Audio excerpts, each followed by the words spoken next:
Spats over Russia are distracting from the real issue of the Nunes memo, the possibility that intelligence services are spying on you and other American citizens without real restrictions. Cheryl Atkinson, host Sinclair's Full Measure, has herself said that she's the target of government surveillance, and she joins us tonight.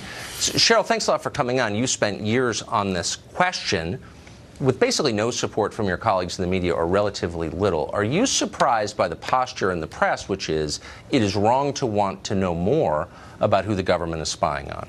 Well, I'm not, because as I've written in the last couple of years and spoken to, I think the press in general, while there's still many very good reporters doing independent reporting, it's getting harder. We have invited some of the propagandists into our newsrooms. We allow them to dictate the talking points and messages du jour, and it's getting more difficult, I think, to find sort of down-the-middle, unbiased reporting.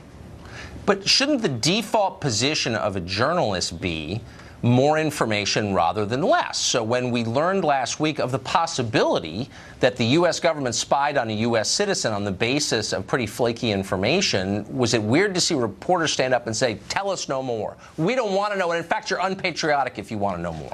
I've never seen anything like it. In fact, I commented that, you know, I've never in my lifetime seen open government groups and journalists so uncurious and begging not to be told about alleged or supposed violations of citizens' rights. And, you know, this bleeds into a much larger picture, I think, of surveillance abuses that have occurred over the past 10, 20 years involving citizens, politicians, and journalists. So, I mean, just to do the opposite of putting our fears to rest, this is not as uncommon as we hope it is it?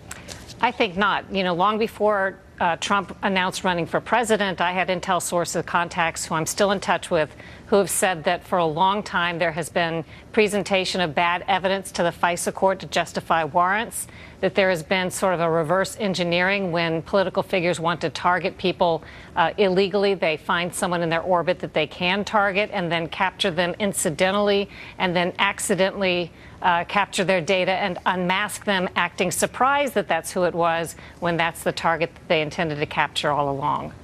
It's totally wrong. Cheryl Atkinson, you were the first to call attention to this kind of thing, and we're grateful for that. Thank you. Thanks. David Garrow is a historian, has written extensively on the FBI in a number of different books. In a piece for today's Wall Street Journal, he says that some members of Congress, including some Democrats, may be reverting to the J. Edgar Hoover era in their treatment of the FBI. David Garrow joins us tonight. David, thanks for coming on. We searched Great the to be land back with you, Tucker. for the last 3 days for the last honest liberal who will stay consistent to the liberal values of openness and commitment to civil liberties. Give us some perspective here. When you hear people say the FBI would never do that, you're attacking our guardians by asking that question. Is there some historical precedent for this, would you say? I'm very worried, Tucker, at how people are giving up their principles, their civil liberty principles, because of the intensity of their partisan hatred for President Trump. As you know, I'm a liberal Democrat. Yeah. But what we've got here is Democrats forgetting the history of the FBI and taking up these anti-civil liberty stances, defending the FBI, simply because of how intensely opposed they are to President Trump. The FBI does not have a good pedigree on electronic surveillance practices, and everything I'm aware of as a liberal Democrat is that the Bureau has been really deceptive with the Foreign Intelligence Court in applying for this extended electronic surveillance of Carter Page, the volunteer Trump advisor. Yes. Liberals and progressives should oppose the FBI's behavior targeting Mr. Page.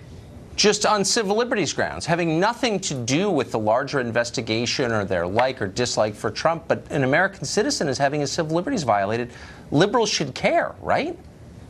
And based primarily or extensively, it appears, on the dodgy Christopher Steele dossier. Yeah. I think we both know, again, I'm a liberal Democrat, the Steele dossier is CRAP. It's BS. It's just the word I was thinking of. If the FBI relied upon that in going to federal judges to surveil an American citizen, that's offensive to me as a progressive Democrat. Exactly. David Garrow, author of the definitive biography of the last President Barack Obama. Thanks for joining us tonight. Thank you, Tucker. An NFL player is dead thanks to the criminal behavior of a twice-deported illegal immigrant. Will it make congressional Democrats reconsider, and some Republicans, by the way, their support for de facto open borders? One of them joins us next. We'll find out. Stay tuned.